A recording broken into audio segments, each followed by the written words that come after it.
Train Mumbai station पर खड़ी हुई। गाड़ी से उतरने के लिए यात्रियों की हलचल बढ़ गई। श्याम जी भी उतरने के उपक्रम में डिब्बे से बाहर झांके। उन्हें बेटा हरिकिशोर दिखाई पड़ा। वह डिब्बे के भीतर आ रहा था। बेटे को देखकर उनका मन खुश हो गया।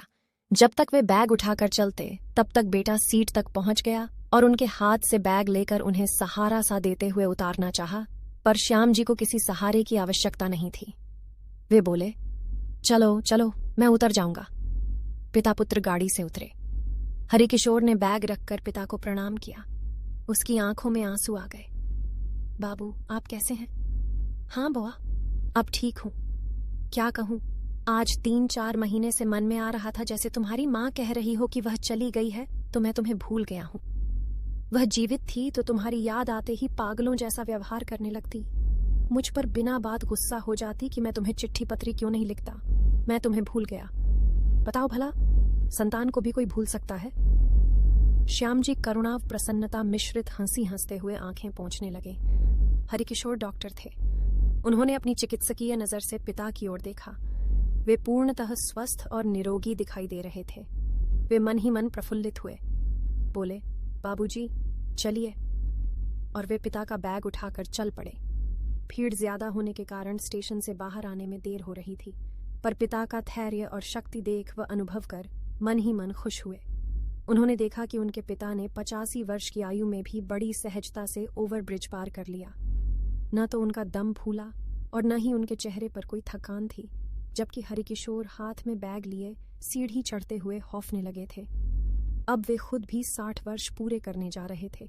स्टेशन से निकलकर दोनों कार पड़ाव पर आए। वहीं ड्राइवर अपनी गाड़ी में उनका इंतजार कर रहा था। गाड़ी के पास आते ही ड्राइवर ने उनके हाथ से बैग ले लिया और गाड़ी में रख दिया। हरिकिशन पिता से बोले, बाबूजी, आप गाड़ी में बैठिए, मैं अस्पताल से आधा घंटे में लौटता हूँ। कुछ मरीजों को देखना जरूरी है। और तुम कैसे जाओगे? अस्पताल की गाड़ी है। आप चलिए, मैं आता हूँ। जल्दी ही लौट आऊंगा। आपकी बहू को आज देर हो जाएगी। उन्हें एक ही ऑपरेशन करना है, फिर भी उन्हें देर हो जाएगी। पिता से यह बात कहते हुए उन्होंने ड्राइवर से गाड़ी बढ़ाने के लिए कहा। गाड़ी चल पड़ी। श्याम जी के मन में ख्याल आया कि उन्होंने उसके बाल बच्चों, पत्नी का कुशल मंगल पूछा ही नहीं। पोता कृष्ण पुणे में ही है या कहीं और चला गया? नहीं, वह पुणे में ही होगा। कहीं गया होता तो बेटा जरूर बतलाता। छोटी बहू, पौत्र वधू को कृष्ण के विवाह के अवसर पर ही देखा था, उसके बाद कहाँ देख सका। बुआ इन सबको गांव ले ही नहीं आते। खुद ही कहाँ आते हैं जो उन लोगों को लेकर आएंगे। कृष्ण ऐसे पब्लिक स्कूल में पढ़ा कि हमेशा परिवार में रुई की तरह उड़ता रहा। कभी किसी से कोई संबंध नहीं। बेटे ने सब कुछ खुद ही किया। खैर, उसे अच्छा लगता है तो मुझे क्या। यही सब सोचते हुए श्याम जी बेटे के घर पहुंचे और चाय पी। नहा धोकर कमरे से बाहर आए। सामने एक निगाह डाली। देखा कि आगे बगीचे में एक आया एक अत्यंत सलोने बच्चे को लेकर टहल रही थी। वह आया बूढ़ी थी। उनके मन में यह सवाल उठा कि वह बच्चा किसका है। उन्होंने महादेव को आवाज दी। महादेव बचपन से ही उनके बेटे के घर काम करता है। उसकी तो अब अस्पताल में नौकरी भी लग गई, फिर भी उन्हीं के घर रहता है। श्याम जी ने हमेशा उसे अपने घर का बच्चा ही समझा। वह भी उन्हें बाबा ही कहता रहा। वह आया, कोई हुक्म बाबा? वह बच्चा कौन है? वह तो अपना ही बच्चा है, कृष्ण जी का बेटा। महादेव खुशी में बोला। श्याम जी चौंके। मेरे कृष्ण का बेटा? जी, आपका पड़पोता हुआ ना? हाँ, वह इतना बड़ा हो गया?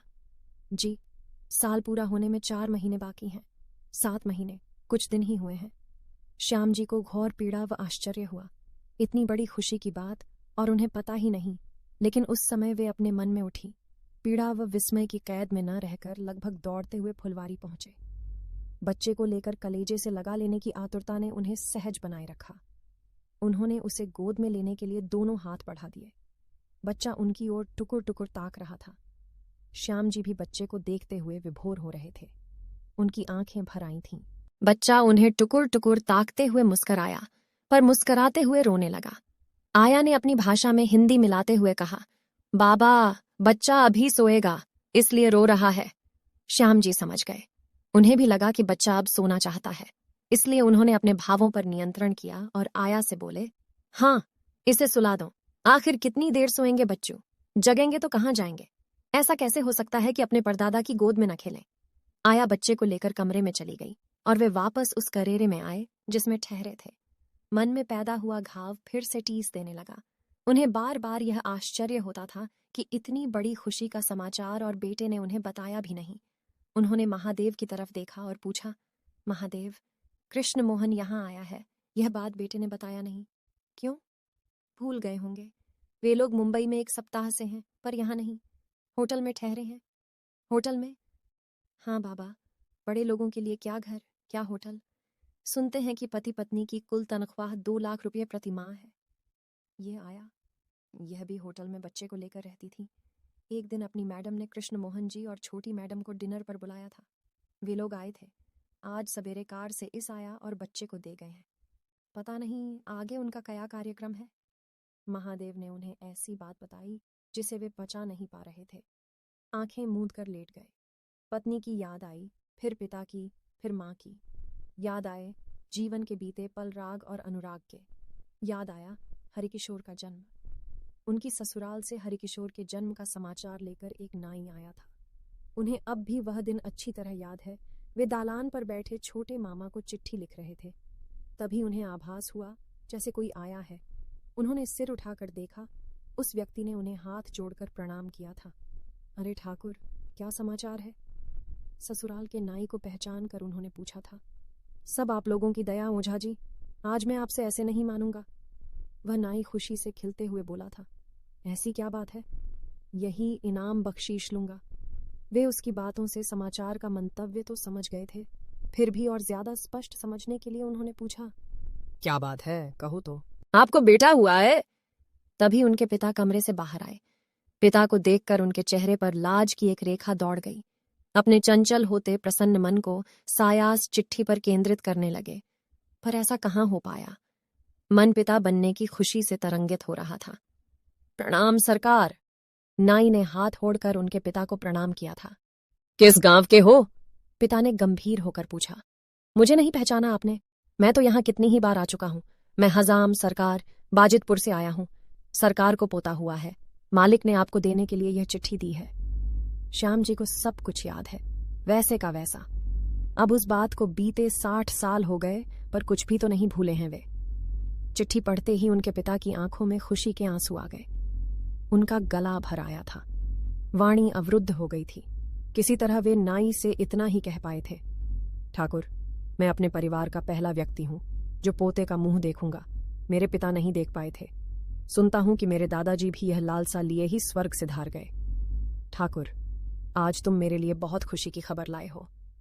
फिर माता पिता के मन का प्रसन्नता से तरंगित होना और समय का उत्सव बनना, श्याम जी को वह सब याद है। क्या अपने पोते कृष्ण के जन्म पर स्वयं उन्होंने कम उत्सव मनाया था? उनकी बहू खुद डॉक्टर है, फिर भी बच्चे के जन्म से 2 महीने पहले और जन्म के 3 महीने बाद तक हरिकिशोर की मां कोलकाता में ही रहीं। उस समय हरिकिशोर और उनकी पत्नी कोलकाता में ही नौकरी करते थे और श्याम जी अपने घर पर अकेले थे। वे खुद खाना पकाते थे, खेती का काम देखते थे और तब उन्हें मोहन मिश्र जैसे हेडमास्टर के अधीन हाई स्कूल में क्लर्की करनी पड़ती थी, जहां 1 मिनट देरी का मतलब गैर हाजिर होना माना जाता था। ओह, क्या समय हो गया है। श्याम जी के मन में ये सारी बातें लहरों की तरह चपल हो उठी हैं। उन लहरों के साथ वे खुद को निरीह भी महसूस कर रहे थे, पर यह स्थिति बहुत देर तक नहीं रही। बेटे पर क्रोध आया, बहू पर आया और पोते कृष्ण मोहन पर भी। फिर उनके मन में यह विचार आया कि कृष्ण मोहन पर क्रोध करने का औचित्य क्या है। बेटे ने यह समाचार क्यों नहीं दिया? बहू ही मुझसे यह बात छिपा गई। कृष्ण भी यह बात कह सकता था, पर वह क्यों कहेगा? उस समय तो उसने माँ बाप के कहने पर फोन कर दिया था कि मैं उसके विवाह में आऊं। हो सकता है कि उसके माँ बाप को मेरे समक्ष कुछ संकोच रहा हो कि मैं शायद केरल की लड़की से उसकी शादी को स्वीकार न करूं। बेकार की बात। मैंने कभी भी उस केरलीय कन्या के जाति धर्म के बारे में उससे पूछा ही नहीं। मेरे लिए तो बस यही खुशी काफी थी कि वह मेरी पौत्र वधू होकर मेरे घर आ रही है। श्याम जी यही सब सोचते हुए आंखें बंद किए हुए लेटे थे। तभी हरिकिशोर कमरे में आए। बाबू। हाँ। श्याम जी उठकर बैठ गए। कोई कष्ट? कुछ हो रहा है आपको? पिता के चेहरे पर दर्द के भाव देख हरिकिशोर ने उनसे पूछना उचित समझा। हाँ। क्या? बहुत कुछ हुआ। उनकी आंखों में आंसू छलक आए। आप रो क्यों रहे हैं? पिता को रोते देख हरिकिशोर अकचका गए।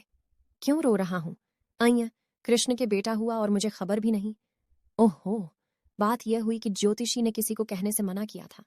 ज्योतिषी, बेटा ये तुम कह रहे हो? बाबू, जब ज्योतिषी ने यह बात कही तो कुछ न कुछ बात तो होगी, इसीलिए किसी से नहीं कहा गया।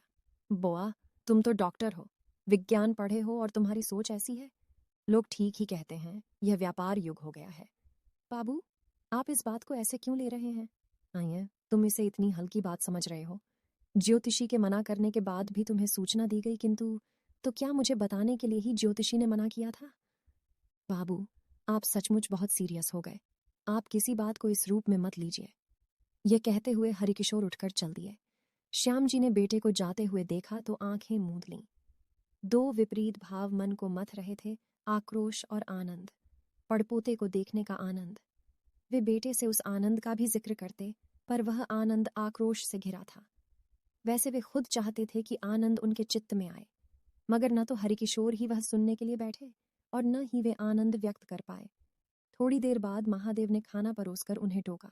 बाबा, खाना खा लीजिए। श्याम जी ने आंखें खोलीं और महादेव की ओर देखा। उन्होंने एक बार तो सोचा कि खाने के लिए मना कर दें, पर ऐसा न कर उन्होंने पूछा, बुआ खाया? साहब खाना खाकर सो गए? उनकी ओर टुकुर टुकुर देखते हुए बोला।